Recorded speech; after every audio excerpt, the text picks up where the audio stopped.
आज मैं बिहार पुलिस भर्ती 2023 का जो स्टडी क्लास चल रहा है, एक पाठ को मैंने पूरा कर दिया है। आज दूसरा पाठ अनुवांशिकी चैप्टर को प्रारंभ किया हूँ और अनुवांशिकी चैप्टर से 2 प्रश्न आते हैं। वो सारे प्रश्नों का जिक्र और तथ्यों के साथ मैं आप लोगों को बताने जा रहा हूँ।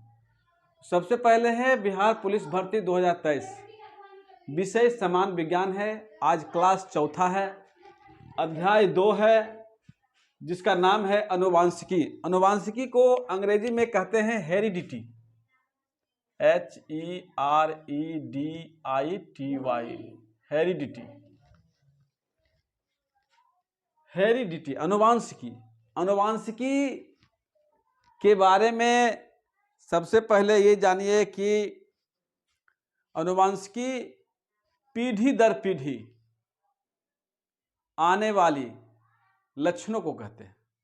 मतलब पीढ़ी दर पीढ़ी चलने वाले गुणों को एवं लक्षणों को इसके बारे में अध्ययन किया जाता है, उसी को अनुवांशिकी कहते हैं।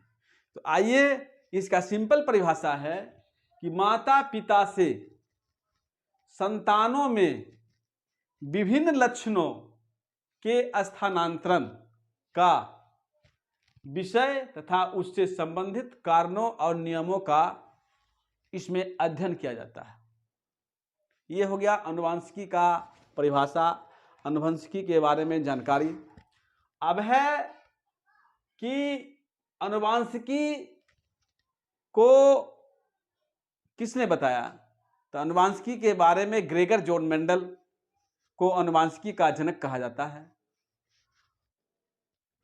उन्होंने सबसे पहले पौधों में अनुवांशिक गुणों को एवं लक्षणों को का अध्ययन किया, जिसमें मटर के पौधों का प्रयोग में सर्वप्रथम उन्होंने लाया।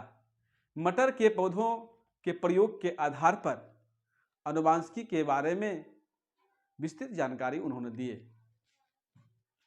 अब है डब्ल्यू वाटसन।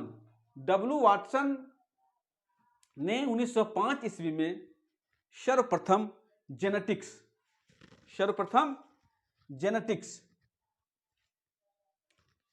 शब्द का प्रयोग किया और अनुवांशिकी के अध्ययन को जेनेटिक्स कहते हैं।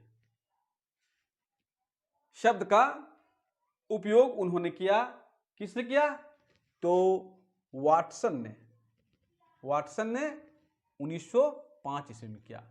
और इसमें है ग्रेगर जॉन मेंडल को अनुवांशिकी का जनक कहा जाता है। इन्होंने मटर के पौधों पर सर्वप्रथम इन्होंने अपना प्रयोग किया। उसके बाद है अनुवांशिकी, लॉ ऑफ हेरिडिटी, अनुवांशिकी के नियम। तो अनुवांशिकी के 3 नियम, 3 लॉ, अनुवांशिकी के 3 नियम को मेंडल ने बताया। पहला नियम क्या है? पहला नियम है प्रभाविता, डोमिनेंस लॉ, प्रभाविता का नियम। दूसरा है स्वतंत्र अपव्यूहन का नियम और तीसरा है पृथक्करण का नियम, सीग्रेशन जिसको कहते हैं। इस तरह से मेंडल ने अनुवांशिकी के नियमों के बारे में बताया, अनुवांशिकी क्या है उसके बारे में बताया, अनुवांशिकी के लक्षणों के बारे में बताया, अनुवांशिकी के गुणों के बारे में बताए। सारी जानकारी मेंडल के द्वारा अनुवांशिकी के बारे में दिया गया है। अब है अनुवांशिकी के अंतर्गत प्रमुख तथ्य जो परीक्षा में पूछे जाते हैं, उसका भी मैं अब डिटेल से आप लोगों को वर्णन करने जा रहा हूं। सबसे पहला है गुणसूत्र।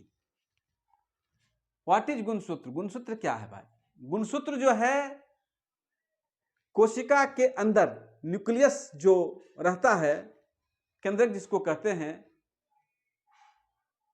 उसी न्यूक्लियस में धागे के समान एक संरचना है और उसी को क्रोमोसोम कहते हैं। यहां लिखा गया है गुणसूत्र, क्रोमोसोम। गुणसूत्र का नामांकन वाल्डेयर ने, गुणसूत्र का नामांकन वाल्डेयर ने 1888 ईस्वी में किया। जो केंद्रक में धागे के समान रहता है, केंद्रक में धागे के समान रहता है। अब आगे जो प्रक्रिया है उसको मैं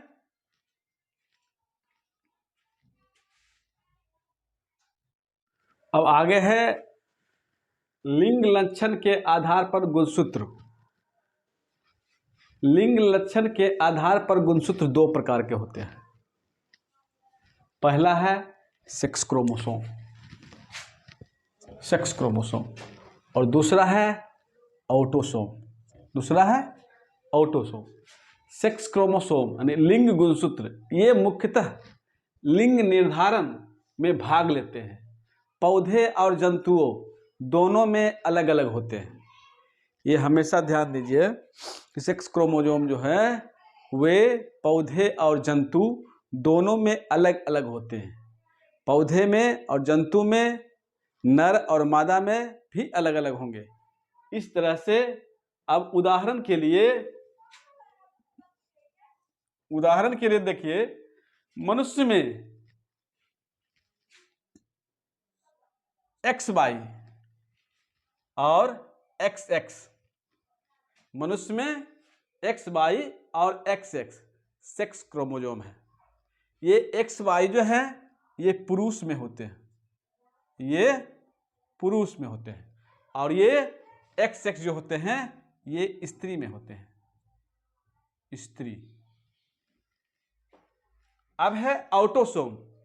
तो ऑटोसोम जो है ये नर और मादा में समान होते हैं, यानी ये XY और ये XX को छोड़ करके जितने भी क्रोमोसोम हैं वे ऑटोसोम हैं। और ऑटोसोम जो है वे मनुष्य में समान होते हैं, चाहे नर हो या मादा। और जैसे 46 गुणसूत्र हैं तो 22 गुणसूत्र माने 22 जोड़ यानी 44 गुणसूत्र जो है नर में भी है और मादा में भी है।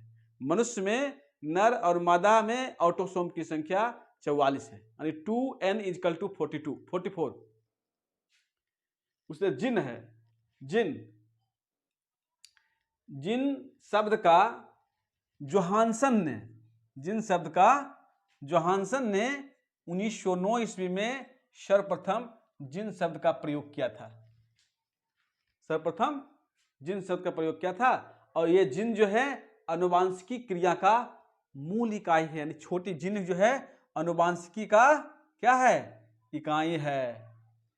ये हमेशा ध्यान दीजिए, एक क्वेश्चन देता है कि जिन माने आनुवांशिकी का इकाई क्या है, तो जिन। नोट।